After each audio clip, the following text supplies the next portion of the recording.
Hello students, welcome to age of education. आज video रे आमे देखमा 6th क्लास रो गणित FA1 लगे तो डिस्कशन करमा। चलो आम पाखे टोटल 25 मार्क अच्छे। 25 मार्क रे केते टाइम दूचे 40 मिनट। तो समस्त निजर ना फिलअप करी रोल नंबर ना फिलअप करदेव, तार क्वेश्चन के आरंभ करवा। देखो पहला 5 मार्क मौखिक आकलन। पहला 5 मार्क मौखिक आकलन। मौखिक आकलन बोले कण आमको सीधा क्वेश्चन आंसर देवार अच्छे। नहीं लिखिक आमको जेनता पचराबे सीधा सीधा क्वेश्चन आंसर देवार अच्छे। तो काଣା कहे कण सरल रेखा क्या कहुए। सरल रेखा काहे कहमा। सरल रेखा केनटा आम सरल रेखा एंता थीसे है। यहाँ हूँ सरल रेखा। तो यहाँ केन्ता कर आम वर्णना करमा जे सरल रेखा क्या कहुए। सरल रेखा क्या कहुए बोले आम केन्ता कर वर्णना करमा। देखो जो सीधा रेखा दुई पार्श्व को असीम पर्यंत विस्तृत होता है। यहाँ गोटे रेखा बा सरल रेखा काଣା दुई सीमार ई सीमार भी बढ़ीतेल जीवा, ई सीमार भी बढ़ीतेल आमर एंता तीर चिन्ह अच्छे माने आके आके बढ़ीतेल जीवा, सेटा कहमा आम सरल रेखा है।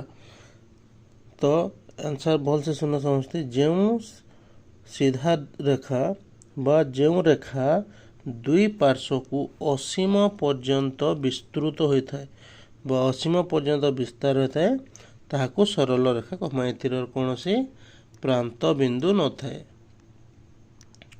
सरल रेखार कौनसी प्रांत बिंदु न थाए। तो आंसर समस्ते आउ थे सुनी दियो भल करी और नोट कर लिखि पको। जो सीधा रेखा दुई पार्श्व को असीम पर्यंत विस्तृत होता है ताहाको सरल रेखा कहुए। कौन कहुए सरल रेखा कहुए। सरल रेखार कौनसी प्रांत बिंदु न थाए। देन देखमा सेकेंड क्वेश्चन। पूर्ण कोणर माप केते। पूर्ण कोणर माप केते। पूर्ण कोण बोले काଣା गोटे आमर पूरा संपूर्ण कोण। तो पूर्ण कोणर माप केते। पूर्ण कोणर माप होचे 360 डिग्री। गोटे वर्ष रे केतोटी मास थाए। गोटे वर्ष रे केतोटी मास थाए एटा तो समस्ते जानिछ 12टी मास थाए। 12, 14, 36 परवर्ती संख्या केते लेख। तो देखो पहला देखो 12, 12 पर 24, 12 3 36। आम जब 12 है पणकिया देखा बोले काଣା 12 1 12, 12 2 24, 12 3 36। सेंता ई जगह काଣା 12 चाउ 48 हो। तो ये जगह हो 48। तो आंसर हो आमर 48। गोटे सप्ताह केतोटी दिन थाए। गोटे सप्ताह केतोटी दिन थाए यहाँ भी समस्त जानी। गोटे सप्ताह केतोटी दिन थाए 7 दिन थाए। नेक्स्ट देखमा आमे मौखिक आकलन सरला। नेक्स्ट देखमा लिखित आकलन। लिखित आकलन आंसर करमा। रश्मिर केतोटी प्रांत थाए। रश्मिर केतोटी प्रांत थाए। रश्मि बेले काଣା आम पहला मौखिक आकलन देखना काଣା एंता। तो यहाँ आम सरल रेखा कहमा। सरल रेखार काଣା कौन से प्रांत बिंदु न थाए। प्रांत बिंदु नहीं थे सेटा आम सरल रेखा हेले। रश्मिटा केनटा रश्मिटा काଣା थीसे आम यहाँ के रश्मि कहमा। तो गोटे रश्मिर प्रांत केतेटा थीसे यहाँ हूँ तार गोटे प्रांत। इे इे आके आड़ बढ़ी नहीं पारे न ई आके इड़ के बढ़ते जीवा। तो तार गोटे प्रांत थीसी। तो रश्मिर केतेटा प्रांत थीसी गोटे प्रांत। तो ऑप्शन क हो आमर आंसर। सरल कोणर माप। सरल कोण बोले काଣା यहाँ गोटे कोण। तो ई कोणर माप। ई कोणर माप केते हेबा 180 डिग्री। सरल कोणर माप 180 डिग्री। नेक्स्ट देखमा थर्ड क्वेश्चन। थर्ड क्वेश्चन काଣା देखो 12, 24, 36, 48 देला। 12, 24, 36, 48। नेक्स्ट काଣା हेबा अभिनव देखमा 12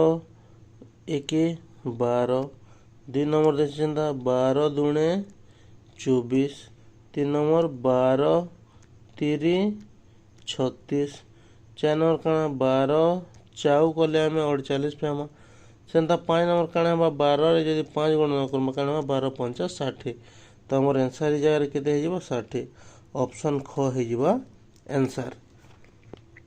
देन देखमा लीप वर्ष रे केतोटी दिन थाए लीप वर्ष रे केतोटी आमर साधा वर्ष रे केतोटी दिन थाए 365 तो लीप वर्ष रे केतोटी दिन थाए लीप वर्ष रे काଣା गोटे दिन अतकाहित से तो 366 दिन थाए।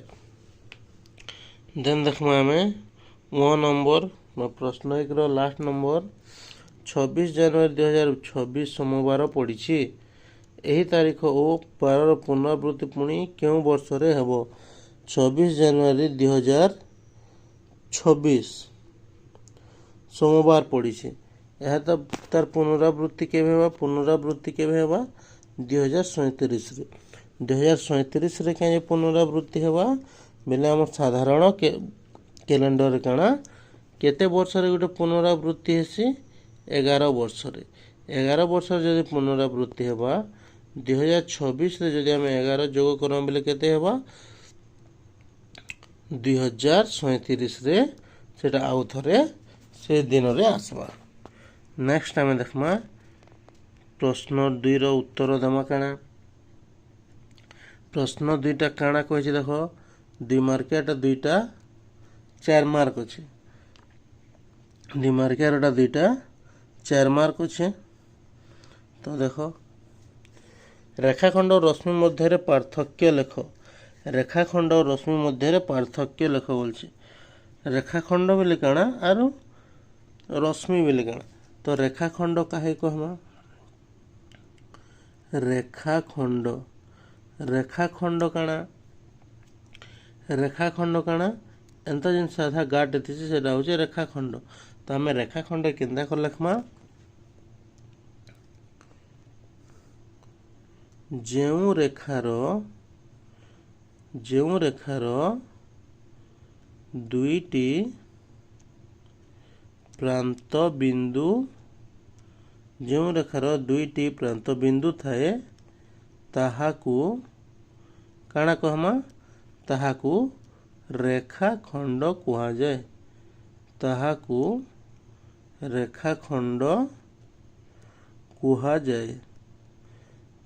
देखो इटा गोटे रेखा है इधर इनटा भी प्रांत बिंदु अच्छे इटा भी प्रांत तार माने आरंभ बिंदु भी अच्छे शेष बिंदु भी अच्छे दुईटा प्रांत बिंदु अच्छे इटा कहमा आमे रेखाखंड जो रेखार दुईटी प्रांत बिंदु थाए ताहाके कहमा आमे काଣା रेखाखंड हेले काଣା रश्मि रे काଣା हेबा रश्मि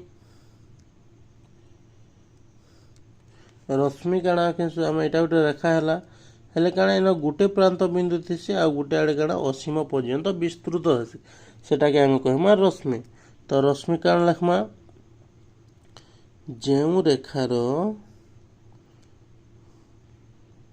जेउ रेखार गोटिए मात्र प्रांत बिंदु थाए जो रेखार गोटिए मात्र प्रांत बिंदु थाए ताहाकू काଣା कहमा ताहाकू रश्मि कुहा जाए ताहाकू रश्मि कुहा जाए है तो रेखाखंड केनटा जेनथिर दुईटा प्रांत बिंदु थीसे सेटा के रेखाखंड कहमा आ जेन रेखार काଣା गोटे मात्र प्रांत बिंदु थीसे सेटा के आम कहमा रश्मि बोली करी। तो नेक्स्ट देखो ख नंबर काଣା देला कैलेंडर जेकोसी 4टी मासर नाम लिख कैलेंडर जेकोसी 4टी मास आम जदि लिखमा पहला स्टार्टिंग 4टा मास लिखिदेले भी चलबा स्टार्टिंग 4टा मास काଣା जानुआरी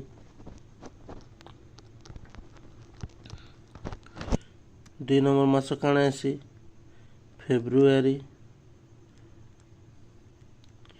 3 नंबर मास काଣା हेसी मार्च चार नंबर मास कौन है एप्रिल है। तो ये चार्टा मास तुम जेनटा लिखिपार 12टा मासरू 4टा मास लिखवा के पड़वा। देन देख आम थर्ड नंबर कण कहे देख थर्ड नंबर भी 2 मार्कियाटा 2टा क्वेश्चन अच्छे 4 मार्क 9, 18, 27, 36 धारा को पूरण कर तापर 2टा शून्य स्थान देछि देख पिले इन भी आम पहला कर 12 वाला इन भी सेम 9 रे 1 गुणन करमा बेले 9 पामा 9 रे 2 गुणन करमा बेले केते पामा 9 दूणे 18 सेंदा 9 3 27 9 4 36 हेन्ता है। तो 9 4 9 रे 1 गुणन है 9 रे 2 गुणन है इन 3 4 इन केते हबा 5 गुणन हबा। तो 9 रे 5 गुणन है 9 5 45 इन 5 गुणन है बोले इन केते हबा 6 9 6 केते 54। तो हमर आंसर केते हेगला 45 आउ 54 आंसर है जो हमर 45 आउ 54। देन देखमा ख नंबर काना कहिछे सूक्ष्म कोण और स्थूल कोण मध्य पार्थक्य लेख। सूक्ष्म कोण काहे कहमा स्थूल कोण काहे कहमा।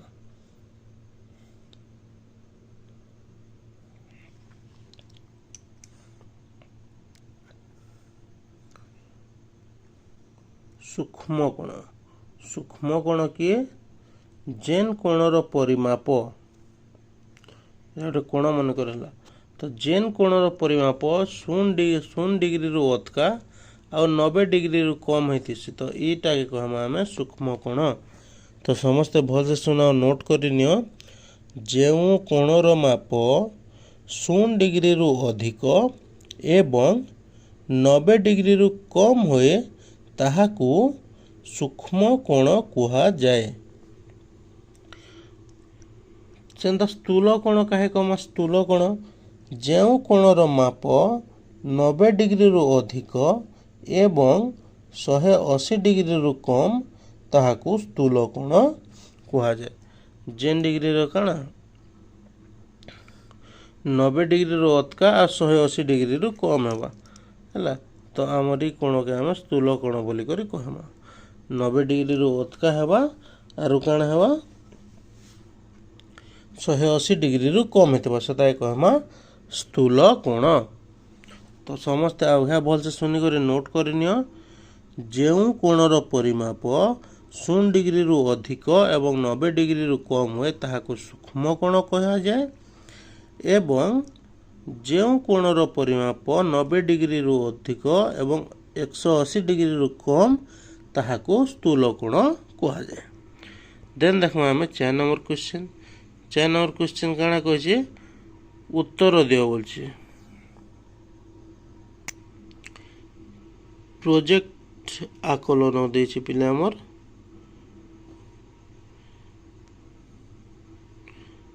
प्रोजेक्ट आकलन तो निजे भी आम करि पारमा काना कहे देख प्रोजेक्ट आकलन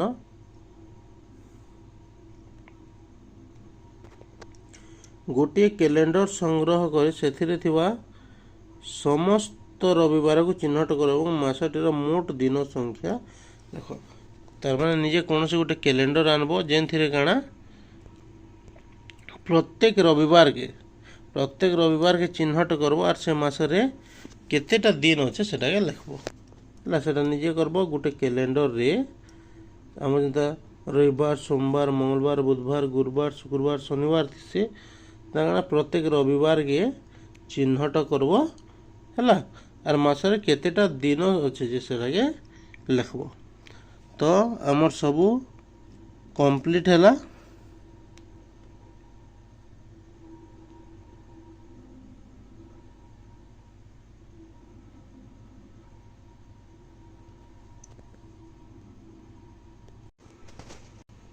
तो पहले आम 4 नंबरटा छाड़ी देती ना 2 मार्केट काना कैलेंडर और 2टी व्यवहार लिख बोल। तो कैलेंडर और 2टा व्यवहार आम कैलेंडर केंदा कर यूज करसुँ कैलेंडर पहला आम काना लगी यूज करसुँ आम कैलेंडर क्या लगी यूज करसुँ आम कैलेंडर यूज करसुँ तारीख दिन 12 मास विषय जानवर लगी है ये सब विषय जानापी ये तो गला गोटे व्यवहार आर गोटे व्यवहार काଣା है पारबा आर आम क्या करूँ पर्वपर्वाणी छुट्टी दिन गुरुत्वपूर्ण काम माने देखवा लगे तार प्लान करवार लगी आम काଣା आम पर्वपर्वाणी देखसूँ है छुट्टी दिन माने देखसूँ पर्वपर्वाणी छुट्टी दिन आउ कितरा गुरुत्वपूर्ण काम भी से नोट करसूँ से आम कैलेंडर के यूज करसूँ। तो इटा थिला आजिर क्वेश्चन जेनटा कि तुमर FA1 लगी मोस्ट इम्पोर्टाट है। तो क्वेश्चन आंसरटा आमर जदि भल लगा डिस्कसन तो वीडियोटा के लाइक करी निजर सांग मान निके काଣା करबो शेयर करबो जेनथिरे से मने भी लाभ पाई पारबे। थैंक यू पिला माने।